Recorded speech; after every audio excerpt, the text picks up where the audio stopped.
let's go back to the NCAA college basketball situation, our championship game last night. UConn, congratulations on winning its 5th national championship, 5 in the last 25 years. They have the most in the last 25 years. And Rob, they're tied for the 4th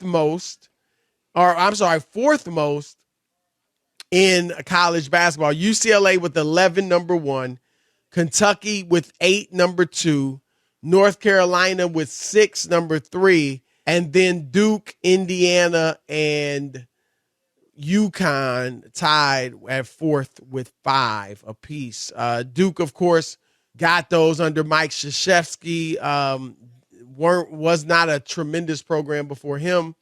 And then, of course, UConn's done the same thing with Jim Calhoun over the last 25 years.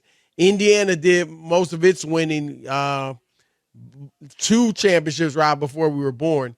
And then the great Bobby Knight won 3 championships for them.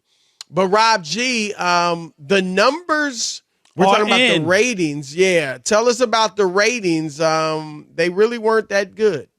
Yeah, I guess beauty is in the eye of the beholder. Now, officially, the Final Four semifinal games, which were on CBS, averaged 12.34 million viewers, which sounds like a lot, right? Until you consider that they're down 17% from last year's Final Four semifinals, which all aired on cable. So that's a big number.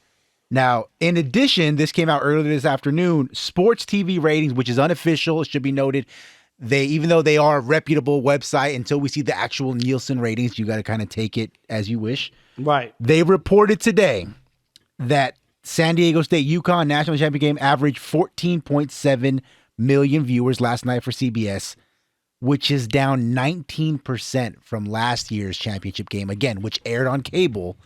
And that 14.7 million, if that's accurate, would be the lowest for a men's national championship game, whether on broadcast or cable. The prior all-time low was in 2018, Villanova, Michigan, which was on cable, and the lowest for a broadcast game on CBS was UConn, Georgia Tech in 2004. That's why UConn's not a blue blood. They've had 2 of the worst-rated championship finals. I just did that for you, Chris. But that was just for you. I'm about winning. No, that's about you. I'm just they didn't win in the ratings. I'm just trying to tell you, UConn. People don't know what that is. What is UConn? I know because I went to college in Connecticut. But anyway, Chris, I said this before. I called it the final flop, and it lived up to everything we thought it would, which was once you got those 3 Cinderellas in, people talk a big game. They want parity. They want everybody to win. Let's spread the love. No, what we like are dominant teams, really good teams with good players. That's what we really want more. And if a really good team, Chris, wins 3 championships in a row, we can appreciate it because they're so good and they're put together. You don't want just anybody can win and, it doesn't matter. And every year there's a different champion because nobody's really good. That's what this tournament was about. Nobody was really that good except for UConn because they were a step above. That's why there was no question they were going to win the championship once they got into the Final Four with the other 3 schools. And Ephraim can say all he wants. Ephraim Salam was on earlier in the show, and that this is college San Diego State alum. Exactly, and I get it. I mean, for his school, and he went to San Diego State, and you feel proud, but it's not good for college basketball. And the powers that be are shaking in their boots if this is what college basketball is going to look like. Because on a Monday night, Chris, with not a lot going on, some baseball NBA doesn't play games. The NBA totally steps aside. Right. Exactly. No other games. They're baseball games, right? On a Monday night. But people would turn away from their games to watch the national championship. It's only one night. It's not a series. It's one night. So could you turn away from your baseball for one night to watch the national championship game? Absolutely. And people still rejected it because it's not enough that it's just a college basketball championship. You don't want to watch it regardless. It's about the big names. It's about the players. And I get it, Chris. Most of the best players in college basketball are in other venues, not in college basketball, because they're not sticking around. So I get that. But this Cinderella idea and this love for it, and everybody thought how great it was, it's not great. And again, the people have spoken saying it's not great. My thing is this. I don't know if it's about the Cinderella. I agree with a lot of what you said. I mean, certainly it probably has something to do with it. But I would suggest that remember I pointed out the kid last night. Martin, what was his name? Noel, Rob G, what was the kid's name? The point guard from Kansas State. Kansas State is anything but a blue blood, right? Not a mid-major because it's a big program, but it's not a great basketball program. If he had been able to lead his team to the Final Four, I'm not saying they would have broken records, but I think the ratings would have been better. I think people would have wanted to see this kid. They know his story, and he was putting up these big numbers, and they would have wanted to see it. And Rob, what if it had been chalk? Chalk would have been Alabama, Houston, Purdue, not a powerhouse among them. Yeah, but in the Alabama situation, because of all the news of what happened with the incident, you think they would have tuned in because of that? I just think that there would have been like some name recognition. With they let him play the kid's name. Brandon Miller. They let Brandon Miller play, Chris. Despite him giving a gun allegedly to the guy who killed somebody. Right. Like there's a big story there. What? And as they got to the Final Four, got into the championship, the story would be like this guy was allowed to play because he was this great, right, and most people wouldn't. And that would have I'm sparked people's curiosity. I'll give would you agree with that? But yeah, I'll give you that. But let's say it was just your average year where there was no controversy like that, no scandal. Right. I mean, nobody would have known the kids from Alabama for the most part.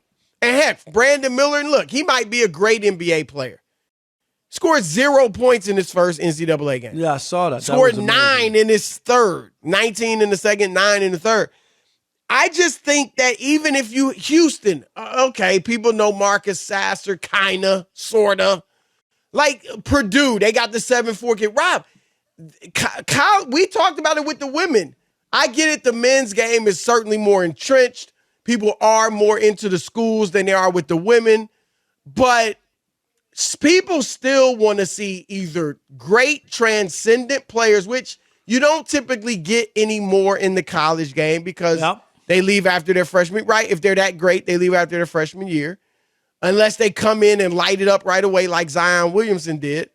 Or they want to see like kind of that Cinderella, Rob, probably also needs to have like a player that's just, wow, everybody's like, did you see this kid? He's got 18 assists and 20 points. And, again, word spread about Caitlin Clark.